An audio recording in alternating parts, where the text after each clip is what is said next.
Assalamualaikum friends and family. Welcome to Yasra Gallery. Welcome to Yasra gallery. சோறுன்னு டைட்டிலில் பார்த்தோன்னே tension ஆகிட்டிங்களா? என்னடா இது, யாருமே செய்யாத சோறாக இவங்க செய்ய போகிறாங்கன்னு தானே யோசிக்கிறீங்க. ஆமாம் ஃப்ரெண்ட்ஸ், இது வரைக்கும் யாருமே செய்யாத ஒரு புதுமையான ரெசிபியை தான் இன்றைக்கி நீங்கள் பார்க்க போகிறீங்க. பூண்டு சோறு, அதுவும் குக்கரில். எங்கள் மதர்லாம் எங்களுக்காக சொல்லி கொடுத்த ரெசிபி இது. நாங்கள் ருசித்து அனுபவித்து சாப்பிட்டோம். அந்த ருசியை உங்களுக்கும் சுவைக்கலான்னு தான் இந்த வீடியோ உங்களுக்காக. ஸ்கிப் பண்ணாமல் பாருங்கள், அப்புறம் வருத்தப்படுவீங்க. உலகில் எல்லா இடங்களையும் சரி, எல்லா ஊர்களையும் சரி பூண்டை பயன்படுத்துகிறாங்கன்னா அதுக்கு இருக்க காரணம் அதில் இருக்கிற மருத்துவ சக்தி தான். அந்தளவுக்கு அதில் மருத்துவ குணங்கள் நிறைய நிறைந்திருக்கு. ஸோ சின்னவங்கலேருந்து பெரியவங்க வரைக்கும் எடுத்துக்கக்கூடிய டிஷ்ஷு தான் இது. இதுக்கு முக்கியமான இன்க்ரீடியன்ட் பூண்டும் பச்சை மிளகாய் தான். அதுக்கு என்னென்ன இன்க்ரீடியன்ட் தேவைப்பட போகுங்கிறதே இப்போ சொல்கிறேன், கேட்டுங்க. இப்போ நான் 1 kg ரைஸ் எடுத்துருக்கேன். அதை 1/2 hour முன்னாடியே சோக் பண்ணி வச்சுட்டேன். 1 kg ரைஸுக்கு 3 பெரிய சைஸ் பூண்டு எடுத்துருக்கேன், 4 நீளமான பச்சை மிளகா, 3 சின்ன சைஸ் கேரட்டு, 1/2 கிலோ தக்காளி, தாளிக்கிறதுக்கு கடுகு, மஞ்சள்தூள், கருவேப்பிலை, உப்பு தேவையான அளவு, எண்ணெய் தேவையான அளவு. வாங்க இப்போ எப்படி செய்யலான்னு பார்க்கலாம். ஃபஸ்ட்டு அடுப்பை ஆன் பண்ணி குக்கரை வச்சுங்க. குக்கர் நல்லா சூடான பிறகு எண்ணெயை ஊற்றிக்கலாம்.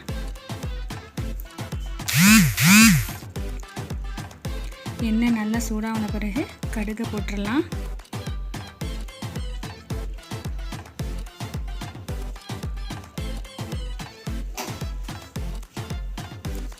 கடுகு நல்லா பொரிஞ்சிருச்சு. இப்போ கருவேப்பிலையை போட்டுடலாம்.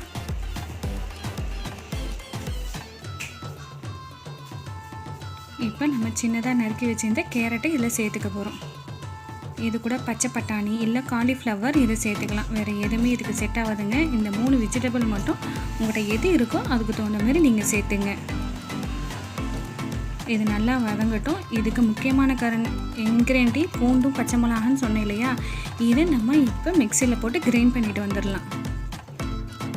இது லஞ்ச் பாக்ஸ் ரெசிபிக்கு கூட ரொம்ப ஈஸியாக அண்ட் ஹெல்த்தி டிஷ்ஷுன்னு கூட சொல்லலாம் ஃப்ரெண்ட்ஸ். ஸோ குழந்தைகளுக்கு காலையில் ஈஸியாக செய்யக்கூடிய ரெசிபி தான் இது. குழந்தைகளுக்கு செஞ்சு கொடுக்கறனால அதுவும் ரொம்ப ரொம்ப நல்லது கூட. இதை இப்போ நம்ம கிரைண்ட் பண்ணிட்டு வந்துடலாம். இப்போது கேரட்டு பாதி வெந்துடுச்சு. இப்போ நம்ம அரைச்சி வச்ச இந்த பூண்டு பேஸ்ட்டையும் இதில் சேர்த்துக்க போகிறோம்.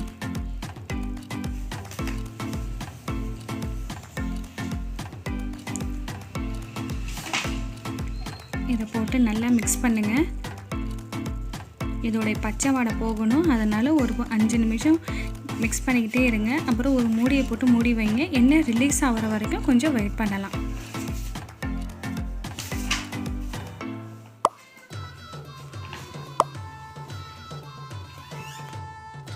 தாய்ப்பால் கொடுக்கும் தாய்மார்களும் இந்த சோறை கண்டிப்பாக வாரத்தில் 2-3 வாட்டி சேர்த்துங்க. ஏன்னா இதில் நோய் எதிர்ப்பு சக்தியும் அதிகமாக கிடைக்கிது. இப்போ பாருங்கள், நான் சொன்ன மாதிரி எண்ணெய்லாம் ரிலீஸ் ஆகிடுச்சு. இப்போ இது கூட நம்ம தக்காளியை சேர்த்துக்க போகிறோம். தக்காளி இது கூட சேரும்போது அந்த புளிப்பு சுவையோடு சேர்ந்து நம்ம சாப்பிடும்போது கொஞ்சம் கூடுதல் ருசியாக இருக்குது. இந்த தக்காளியை நல்லா மசிகிற வரைக்கும் கொஞ்சம் வெயிட் பண்ணலாம். இப்போ பாருங்கள், அதுவும் தக்காளியும் நல்லா மசிஞ்சிருச்சு. இப்போ நம்ம ரெடி பண்ணி வச்சுருக்கிற மஞ்சத்தூள் 1 ஸ்பூன் சேர்த்துங்க. ஏன்னா இந்த ரைஸுக்கு ஃபுல் கலர் கொடுக்குறதே இந்த மஞ்சத்தூள் தான். ஸோ மஞ்சத்தூள் 1 ஸ்பூன் ஃபுல்லாக சேர்த்துங்க. இல்லைன்னா கலர் அழகு இல்லாமல் போயிடும். மஞ்சத்தூள் 1 ஸ்பூன் ஃபுல்லாக சேர்த்துங்க. இப்போ நம்ம களைஞ்சி வச்சுக்கிற ரைஸை இதில் போட்டுடலாம்.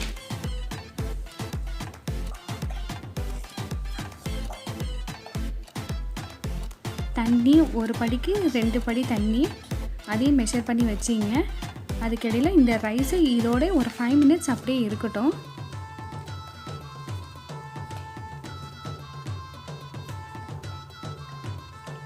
இப்போ ஒரு 5 minutes ஆகிடுச்சு. இதுக்கு வேண்டிய தண்ணியை நம்ம ஊற்றிடலாம்.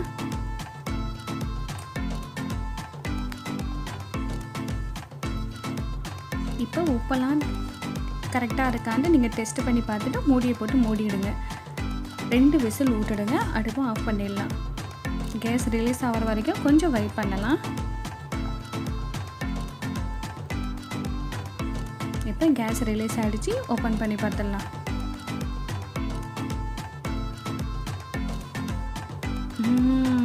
எவ்வளோ அருமையாக இருக்குது பாருங்கள். கலர்ஃபுல்லாகவும் இருக்குது, நல்ல வாசனையாகவும் இருக்குங்க. வீடே நல்லா கமக்குது. கண்டிப்பாக நீங்களும் செஞ்சு பாருங்கள். கண்டிப்பாக நீங்களும் சொல்லுவாங்க எவ்வளவு ருசியாக இருக்குன்ட்டு. கர்ப்பிணி பெண்களுக்கு 5 மாத சீறு சோறில் இதையும் ஒரு சோறாக இன்னிலேருந்து நீங்கள் சேர்த்துங்க. ஸோ இந்த வீடியோ உங்களுக்கு யூஸ்ஃபுல்லாக இருந்தால் லைக் பண்ணுங்கள், ஷேர் பண்ணுங்கள், கமெண்ட் பண்ணுங்கள். மறக்காமல் சப்ஸ்கிரைப் பண்ணி பக்கத்தில் உள்ள பெல் ஐக்கானை கிளிக் பண்ணுங்கள்.